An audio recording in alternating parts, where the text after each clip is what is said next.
It's Friday in Athens. Welcome to our very first show.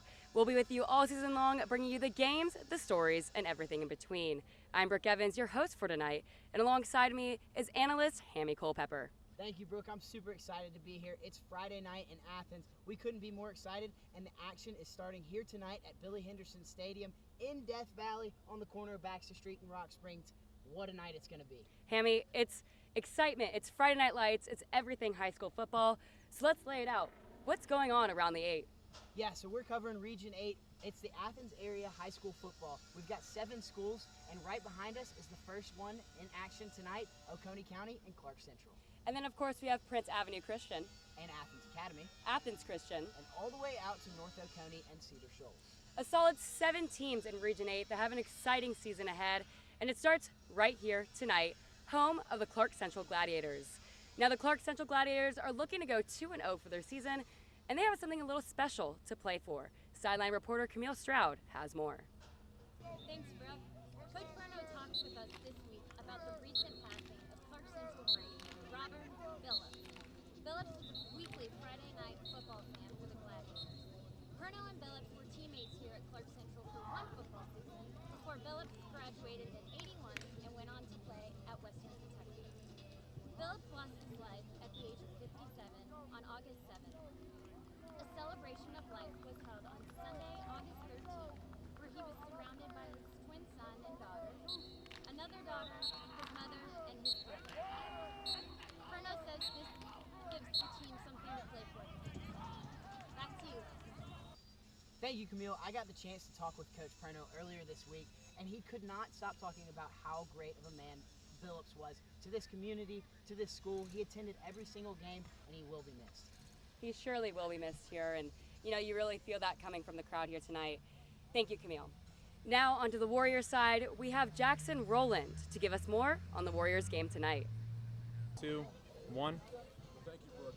In the interview with Coach Hall earlier this week, he said if he had to describe this Oconee County football team in one word, it would be unproven. A young and inexperienced team.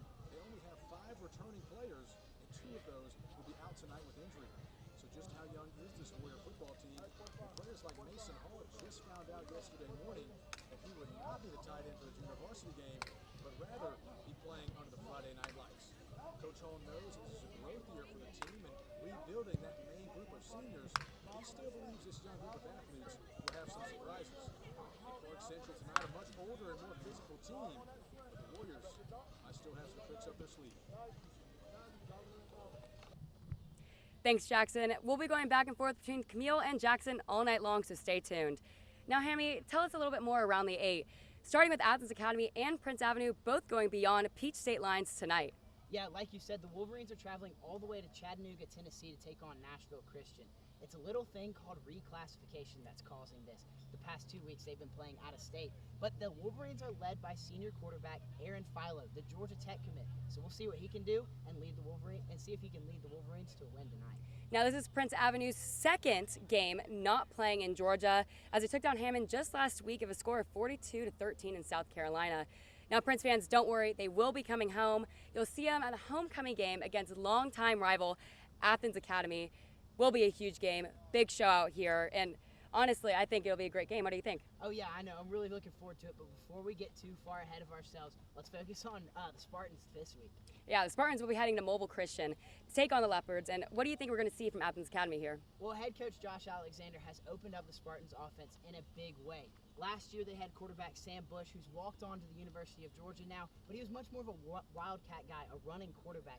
Now the ball is in Hampton Johnson's hands, and he is slinging it around. Last week against Dade County, he was slicing and dicing, and they won 42-7. So Coach Alexander said before the season, when you think of his offense, think of the Tennessee Volunteers. It's a lofty comparison, but what we saw last week was pretty much like Hendon Hooker and that Tennessee offense. Big take there for sure. So both these schools are taking a 1-win momentum going into this week. They're looking to keep that perfect score going to week 3, and we'll see if they can do so. So now the other games and around the 8, we have North Oconee with an early season bye, and then we have Athens Christian and Cedar Shoals. Athens Christians are taking on Lakeview Academy, and we've seen this before. This was the last season opener, and Athens Academy ended up taking this win. It was one of their only 4 wins of the season, and Do you think the Lions are going to see some deja vu here? Are they going to go out for revenge? What's going to happen? What's going to happen here, Hammy? You know, it's a crazy thing that we're seeing Athens Christian open up this season 2 times in a row against Lakeview. But Lakeview has them at home this year. We'll see if they can defend their turf. But I know Athens Christian wants to start off the season 1-0. But Lakeview doesn't want to start off theirs 0-2. So it's going to be a great game. It's going to be an all-out fight on the gridiron. So we'll see who comes out with the dub. Also, not to mention Lions' new head coach Lee Coleman. He's led the last 4 seasons as a head Georgia military coach. So maybe he's got these Lions in line. We'll have to see. And then, of course, out east, we have Cedar Shoals, and they'll be taking on Monroe. We'll see that game happen tonight. And they had the Gladiators just last week. Right behind us, they stomped on them, took the loss against the Gladiators. Gladiators beat them 28-7 in the Classic City Championship, Hammy. Tell me more about that. Yeah, these Gladiators are off to a super hot start, just like the weather out here. I mean, it's 99 degrees out here on the turf. We're sweating, but this is dedication. It's Friday night football. We couldn't be happier. But that hot start for the Gladiators is credited to their 2-headed monster in the backfield, Kendrick Curry and Corey Watkins. Now, Curry is a 2-way player, and Meadow Barrow, our feature reporter, has more. This is Meadow Barrow for UGA Sports Media, and we're going to do 100 yards with Kendrick Curry. Yo. So, Kendrick, can you kind of take me back to last weekend in the game against Cedar Shoals? You guys were trailing, or you guys were winning just by 1 score by halftime, and then you guys ended up winning the game. Can you kind of tell me what was said during halftime to kind of keep that momentum going and get that win for you guys? We just knew we could do better. We just had to go ahead and go out there and prove to everybody we could do better. Mm-hmm. It really wasn't supposed to be like that in the first half. We were supposed to go ahead and go up by 28 already. It was just a whole bunch of penalties and misassignment we had going on. Mm-hmm. Had to get it right after halftime straight up. Mm-hmm. So can you kind of explain how that win kind of sets the tone for this season moving forward? I know that winning your first game is kind of it kind of boosts the mood a little bit, but you know, how does that kind of set the tone for the season? Really, everybody want to win the first game of the season, so it's just really big to go 1-0 going into the next week. We're going out here, first win against Cedar though. I don't know, we can't really say nothing about Cedar Show. We really already knew we were gonna beat them. Yeah. So when you first started playing for Clarke Central, how did you kind of envision your senior year to plan out? I was gonna be the leader of the team.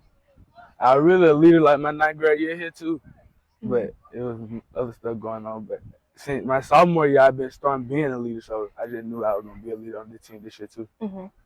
And so can you kind of name 3 things that you are really looking forward to accomplishing this season in your last year here in Clarke Central? I know I need trying to get 1,000 yards, trying to break some records, really trying to go state too, but really win the region. Do you have like a specific pregame ritual that you stick to? Praying before we run out. I always do that. I've been doing that since my 9th grade year too. Praying before we run out. What about a halftime ritual? I don't know if you watch Hard Knocks, but I'm obsessed with Hard Knocks right now, and I noticed that during halftime they'll eat like a PB&J sandwich, which is kind of awkward, but like, do you have a specific halftime ritual or something? I either stretch or they're trying to give us some Pedialyte to drink, and we watch film, talk about what's going on. Really, that's all I really do though. What about a post-game ritual and recovering your body and everything after a tough game? I go home and ask my mom for a good massage. After every game, she gonna get me right after every game. So what's kind of the most challenging thing that you've encountered as a student athlete, and how do you kind of deal with those challenging things and kind of face any kind of adversity that you've faced over these I really just brush it off. I always let stuff go. I don't really just let it hold on me. Like, I just let it go. I let it go. I let everything go. When's the first time that you actually picked up a football or when you were like, okay, football is my passion, this is what I want to do? I really been playing since I was 4, but like I started taking it serious like when I was 12. I started playing with a team. We started going out of town, playing good team stuff. That's why I had to take it serious. Who is your biggest supporter and why?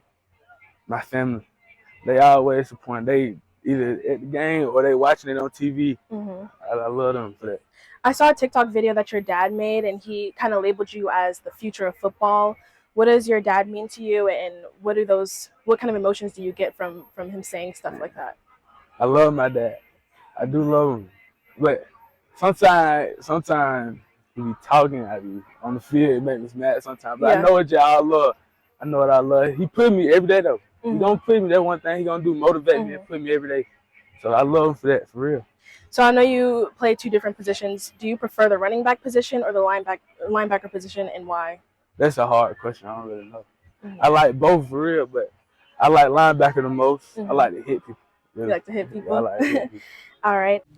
This has been 100 Yards with Clarke Central running back Kendrick Curry. In Athens for the Carmical Sports Media Institute, this is Meadow Barrow. So we know Curry is a star player here, but he's not all that in a bag of chips, Hammy. Going for predictions, I'm going to say Oconee's going to take it all tonight. You know, we take a look at their last season. They had a new head coach. They had a scramble for QB, and now Titus Watkins has some experience under his belt. He's a junior now. He seems to really have a good head on his shoulders leading into this game, and I don't think they're going to go 0-2 for this season. They made it to semifinals last season, and I really think they're going to come out here strong tonight and take the win. Well, in the wise words of Lee Corso, I'm going to tell you, not so fast. You see, the Oconee County Warriors, yes, I know they have Titus Watkins as their starting quarterback. Yes, I know Ben Hall is in his second year as head coach. Yes, I know they went to the semifinals last year. And yes, I know they don't want to start the season off 0-2. But they'd have something. They don't have something that the Gladiators do, that chip on their shoulder. Like Camille told us, the Gladiators are playing for something tonight. With Phillips passing away earlier this week, these Gladiators are ready to take the field in an all-out battle with these Oconee County Warriors. So, give me the Gladiators on top. Well, Hammy likes to go for the underdog here. I like to keep my sheet clean. So, we'll catch up at halftime. Thank you.